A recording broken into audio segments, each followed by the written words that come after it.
Assalamualaikum warahmatullahi wabarakatuh. Ngayon po ay mag-interview tayo tungkol sa status ng Pilipinas. First question, ano sa tingin mo ang rason bakit naghihirap ang Pilipinas? Hindi paghirap sa mga tao sa Pilipinas sabab sa corruption. Sabab sa igira ay dinamigay ang gobyerno sa mga panabang kung kiran ay hindigiran sa mga tao na kada kalan na sibuk kita man tabi-tabis na sibuk kita man si mga mayor, si ng mga rangkonian na mapasa dito na sira ni mala din bubuod na bubuod ni ran sa mga tao na niya kay ko up here oton sa mga tao nagiti sabab sa mga tao na naghihirap sila sa Pilipinas. Ikadua question na, paniwala ka malaki influensya kung mga doagulipyan, mga tambay sa ko kapurabo ba Philippines or itira? Oo. Dahil sa mga gama-gulipiran, like mga tambay, na may kalalag influenceran sa mga tao. Idaratiran na kapakayan sila ni makapakuha sa mga pagdila ng mga tamboy, nagitip ko sa baba na sa mga tao na bindot sila namin na di magbindot sa mga tamboy di mga gulpian, nasisira mo matamans dito, di mga pipila agulbok. Na din na di rin ko pamikiri paano sila mga sukat, paano sila po sa mga pirang importante na mauuyong sila. Na ayaw pinakamala solution ron na bilang isang estudyante na kailangan na magbigay tayo ng batas uli na bagay tayo sa patakaran at yung patakaran na itumanta no na ba si tayo di matataman sa plano dahil niyakadat ang mga tao uli na mga groups inudit ko gumpiya si grupo iran sabab sa sigo matataman so plano iran sigo matataman so plano iran nag-agul bako nagiti sabab kailangan na igiran mo tanong sa mga batas na kailangan ay tumantano para ang dito gumpiya si kanila pagintaw sa isa Pilipinas. Question na inog suda mga galbikian like mga tambay na maka-influence lang ko kuwan kapkababa agi Pilipinas kapbagsak yan. Then, to? Uy, kasi na siyempre mga tambay, di gali bagkira na bukato nila nakakan, di sila matawtuyagon na kakrisis pa mo Philippines, kaya bukato nila nakakan, katumbay, di kibupiran. Okay. Third na question na, ano ang naisip mong mga solusyon sa gita kuan tambay? Tunay mapekidikiran. Mapian na ubo sila mga galabag. Buti ang magi ka pamumula na maladag kibupiran ka. Kabugan sila sa galabag. Uy, ragyan sila sa galabag. Siyempre, bilang tama na sekto ko yung masasabi lang ko. Assalamualaikum warahmatullahi wabarakatuh. Mga na pag-interview namin kanyan si Joera Ati. First question na, di maghirap ang Philippines to na reason yan? Depende sa situation. Pero mostly na marami talagang mahirap sa Philippines because kasali na tayo sa third world country. And most of kasi is yun, mahina yung budget natin. And maraming hindi nakakapagtrabaho na employee na nakapagtapos, hindi nabibigyan ng mga opportunity. And maano din yung ekonomiya natin. Medyo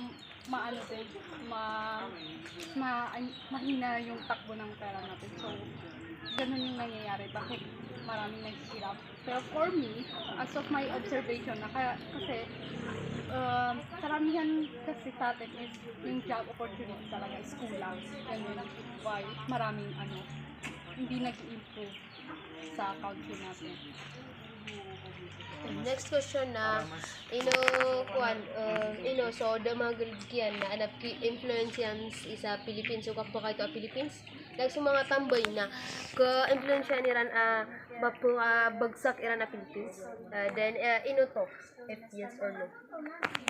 Hindi ko rin alam pero yung mga tambay na may reason ata sila and mayroon namang mga tambay na hindi talaga mahilig magtrabaho. Of course na hindi naman sa nakakasagabal sila sa lipunan pero yun mas mabuti talaga na maraming may trabaho at maraming nakakapagtapos na bibigyan ng trabaho para mas gumana pa yung ekonomiya natin kasi as long as marami tayong tao na nagtatrabaho and marami yung sahod, lalaki yung tax, di ba?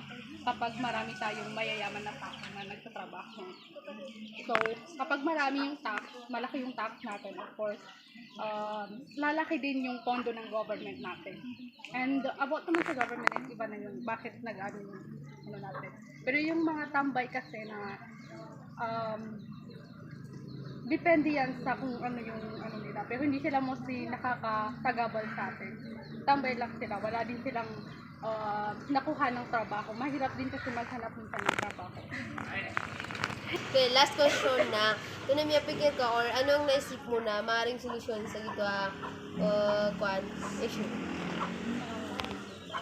Sa akin lang is yun talaga, makapagtrabaho ang bawat isa. Kahit ano pa, kahit tambay ka pa, hindi ka graduate, kailangan mo talaga ng trabaho para may sustansya ka din sa pamilya mo at may maiambag ka din sa ekonomiya para mas gumanda pa yung takbo ng government natin dito sa Pilipinas. Mas mag-improve pa tayo.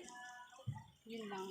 Job opportunities ng ang suggestion, pinaka-suggestion talaga dito sa Pilipinas is mabigyan ng trabaho yung walang trabaho para hindi na din sila nakakasagabal sa mga like mga ayuda ganun. Hindi ko marakamang ko rin dito. Mag-interview ako. Okay, first question na, ano ang dahilan bakit naghihirap ang Pilipinas? Maraming dahilan kung bakit naghihirap ang ating bansa. Kasama na doon ay first is yung corruption ng ating government. Alam na naman natin na nagkakaroon talaga ng corruption sa ating bansa. Pangalawa is yung pagtaas ng utang ng ating bansa. And pangatlo naman is yung online gambling kasi yung mga Pilipinos mahilig talaga sila sa sugal kaya imbis na makatulong yung sa kanila ayun yung nagiging dahilan yun yung nagiging dahilan kaya mas lalo silang naghihirap. Second question na, yung mga walang trabaho or unemployment, nakaka-apekto ba sila sa pagbaba ng Pilipinas? I think yes, nakaka-apekto sila sa pagbababa, especially sa ekonomiya ng ating bansa. Last question na, ano ang naisip mo na may solusyon sa unemployment na yun?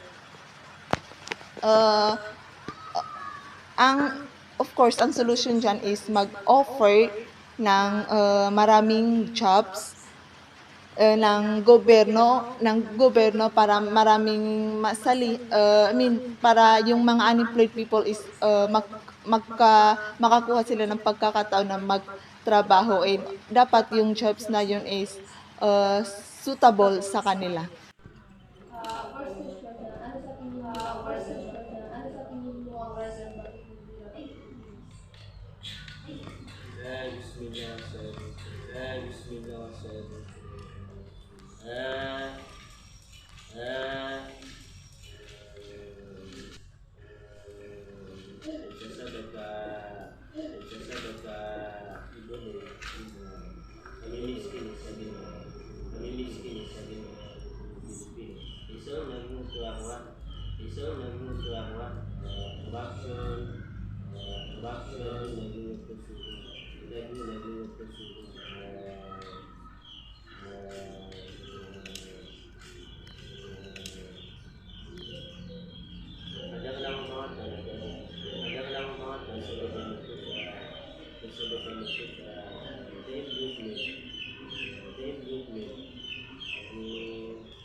Naniniwala ka ba na malaki ang bagsak o pagbabalin sa pagbagsak o pagbabalik? Depende.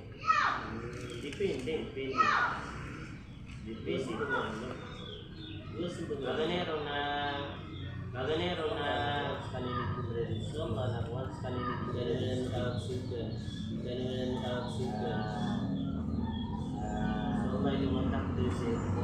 May lumatak din siya.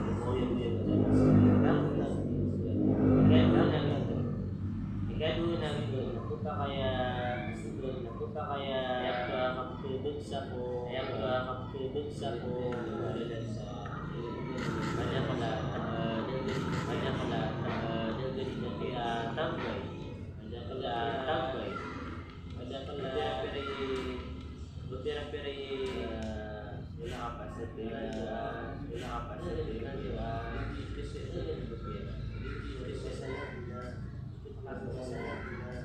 Una may pikir ka solution sa kuha. Una may pikir ka solution sa kuha ng kapilitan sa kapilitan. For me,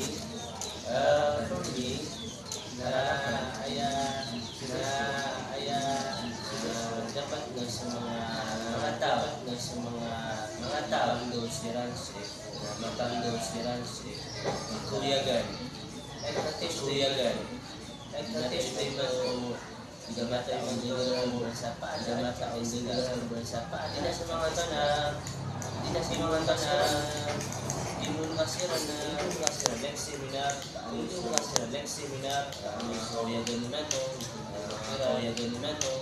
kamiran, buhay, masakasiran sa hindi ka kang makiran tuloy nag-advisor yan papamumulaan nagpapamumulaan na yan papamumulaan sa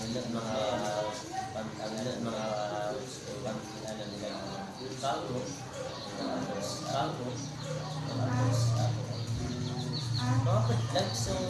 like sa business magkahandle yun ipahandle yun sa online nakadakdak lang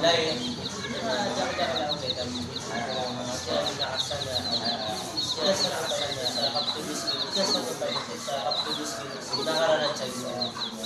nakaranan siya yun ulang